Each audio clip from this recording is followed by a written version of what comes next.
Copa del Rey semi ഫൈനലാണ് നടക്കാൻ വേണ്ടി പോകുന്നത്. അപ്പോൾ ആ ഒരു ടൂർണമെൻറ്റിൽ ടേഴ്സുകൾ അവൈലബിൾ ആയിരിക്കും എന്ന രീതിയിലുള്ള അപ്ഡേറ്റ്സ് കണ്ടിട്ടുണ്ടായിരുന്നു. അപ്പോൾ മിക്കവാറും ആ ഒരു മാച്ചിൻ്റെ സ്ക്വാഡ് ലിസ്റ്റിൽ പ്ലെയർ ഉണ്ടാവും, പക്ഷേ സ്റ്റാർട്ടിംഗ് 11 ആക്ഷൻ ഒന്നും പ്ലെയറിന് ലഭിക്കത്തില്ല. ഷെസ്നി തന്നെയാണ് നമ്മുടെ നിലവിലുള്ള ഫസ്റ്റ് ചോയ്സ് ഗോൾ കീപ്പർ. പിന്നെ സെക്കൻഡ് ചോയ്സ് ഗോൾ കീപ്പറായിട്ട് ഇനാക്കി പീനെ ആയിരിക്കും ഉണ്ടാവും. ടേഴ്സുകൾ ഉണ്ടെങ്കിലും ഇനാക്കി പീനയ്ക്ക് തന്നെയായിരിക്കും ഹാൻസിലേക്ക് ചാൻസ് കൊടുക്കുക എന്നാണ് എൻ്റെ ഒരു ടേക്ക്. ഇങ്ങനെയായിരിക്കും കാര്യങ്ങളിൽ പോക്ക് എന്നതെല്ലാം കണ്ടു തന്നെ അറിയാം. എന്തായാലും ഈ ഒരു താരം ആ ഒരു മാച്ചിൽ അവൈലബിൾ ആകുന്നുണ്ട്. പക്ഷേ അതേ സമയത്ത് ബാൾഡിയും അതേപോലെ തന്നെ ലെവൻഡോസ്കിയും ഈ ഒരു മത്സരത്തിൽ ഉണ്ടാവത്തില്ല.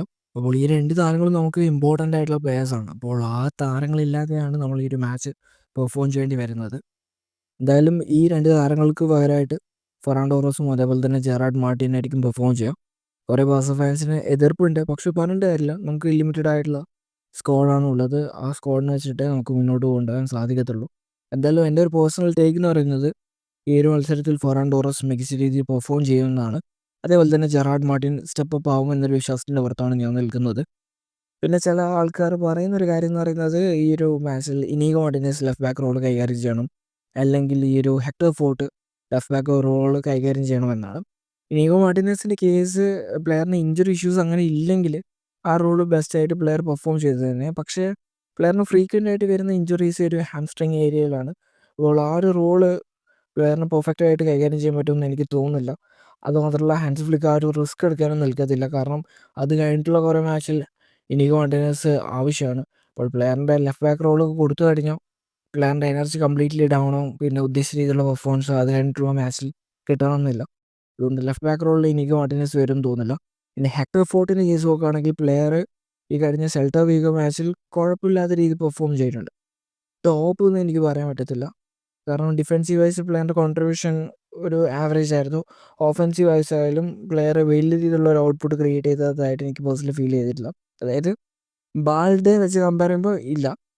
ഈ ഒരു ജെറാഡ് മാർട്ടിനെ വെച്ച് കമ്പയർ ചെയ്യുമ്പോൾ ഒഫൻസീവ് വൈസ് പ്ലെയർ ബെറ്റർ ആണ്. പക്ഷെ എന്ന് കരുതിയിട്ട് ഈ ഒരു പ്രോപ്പർ ഗെയിം റിതം ഇല്ലാത്തൊരു പ്ലെയർ എടുത്തിട്ട് ഈ ഒരു എൽ ക്ലാസിക്കോ കളിപ്പിക്കുന്നത് ശരിയായിട്ടുള്ളൊരു കാര്യമായിട്ട് എനിക്ക് പേഴ്സണലി തോന്നുന്നില്ല. സോ ജെറാഡ് മാർട്ടിൻ തന്നെ ഈ ഒരു റോളിൽ ഇറങ്ങട്ടെ. എനിക്ക് ഉറപ്പാണ് ഈ ഒരു മാച്ചിൽ പ്ലെയർ അതിൻ്റെ ആ ഒരു സീരിയസ്നെസ് മനസ്സിലാക്കി സ്റ്റെപ്പ് അപ്പ് ആവുമെന്ന്. പിന്നെ ചില കമൻസ് കണ്ടിട്ടുള്ളത് ജെറാഡ് മാർട്ടിൻ്റെ സോണിലൂടെ വാലവെർദെ നല്ല രീതിയിൽ ത്രെട്ട് ക്രിയേറ്റ് ചെയ്യും, ജെറാഡ് മാർട്ടിനൊന്നും ചെയ്യാൻ പറ്റത്തില്ല എന്നൊക്കെ പറഞ്ഞിട്ടുള്ള കമൻസ് കണ്ടിട്ടുണ്ടായിരുന്നു. എൻ്റെ ഒരു പേഴ്സണൽ ടേക്ക് എന്ന് പറയുന്നത് അത് ഈ ഒരു മാച്ചിൽ നടക്കത്തില്ല എന്നാണ്. ഇപ്പോൾ ജെറാഡ് മാർട്ടിൻ അറ്റാക്കിലേക്ക് പോവുകയാണെങ്കിൽ കൂടി ആ ഒരു സോൺ കവർ ചെയ്യുന്ന രീതിയിലുള്ള ഗെയിം പ്ലാനോട് കൂടി ഹാൻസ് ഫ്ലിക്ക് വരുമെന്നാണ്.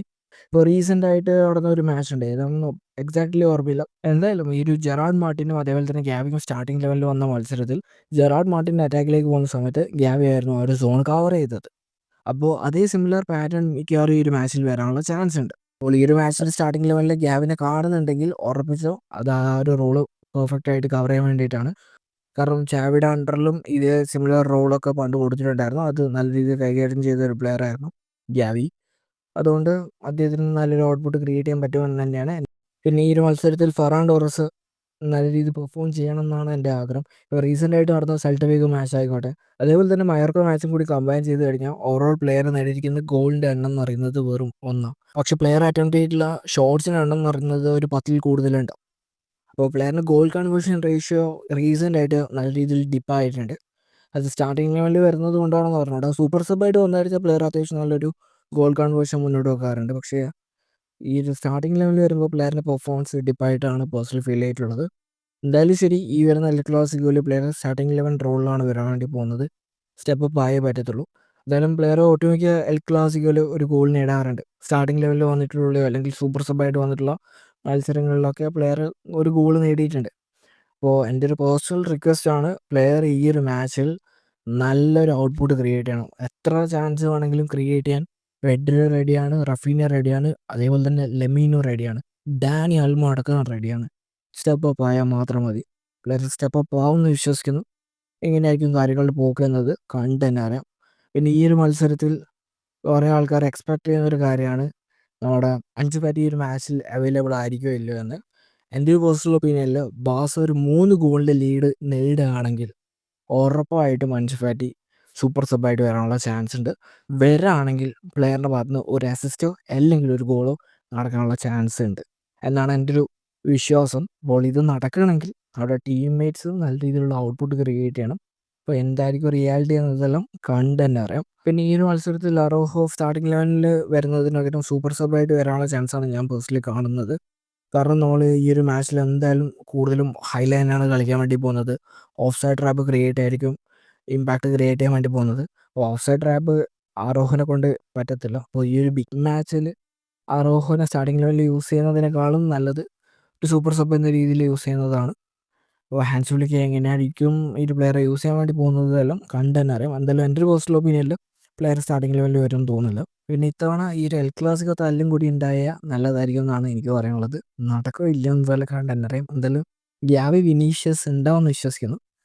എന്തായാലും ശരി, ഈ ഒരു എൽ ക്ലാസിക്കിലേക്ക് വരുമ്പോൾ റയൽ മാഡ്രിഡിനായാലും ബാർസക്കായാലും ചില പ്ലേയേഴ്സ് മിസ്സിംഗ് ആണ്. ഇപ്പോൾ ബാസയുടെ പോയിന്റ് ഓഫ് വ്യൂ നോക്കുകയാണെങ്കിൽ ബാസക്ക് മാർക്ക് ബെർണലില്ല, മാർക്ക് എസൈഡോ ഇല്ല, അതുപോലെ തന്നെ ബാൾഡെ, ലെവൻഡോസ്കിൻ്റെ താരങ്ങളില്ല. ഇപ്പോൾ ബാൾഡയുടെ ബാക്കപ്പ് എന്ന് പറയുന്നത് ബി ടീം താരമായിട്ടുള്ള ജെറാർഡ് മാർട്ടിന. അതേപോലെ തന്നെ ഇപ്പോൾ ലെവൻഡോസ്കിയുടെ റോളിലേക്ക് വരുന്നത് ഫെർണാണ്ടോ ടോറസാണ്. അദ്ദേഹത്തിൻ്റെ ബാക്കപ്പ് എന്ന് പറയുന്നത് ബി ടീം പ്ലെയർ ആയിട്ടുള്ള ഈ ഒരു പാവ് വിക്ടർ. അപ്പോൾ പ്രോപ്പർ സ്ക്വാഡും ഇല്ലാതെയാണ് നമ്മൾ ഈ ഒരു മാച്ചിലേക്ക് വരുന്നത്.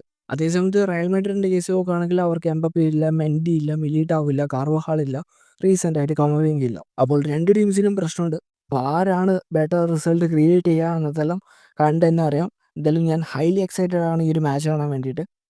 ഈ ഒരു മാച്ചിൽ ബാസ മികച്ച രീതിയിലുള്ള ഒരു ഔട്ട്പുട്ട് ക്രിയേറ്റ് ചെയ്യുമെന്നാണ് എൻ്റെ ഒരു വിശ്വാസം.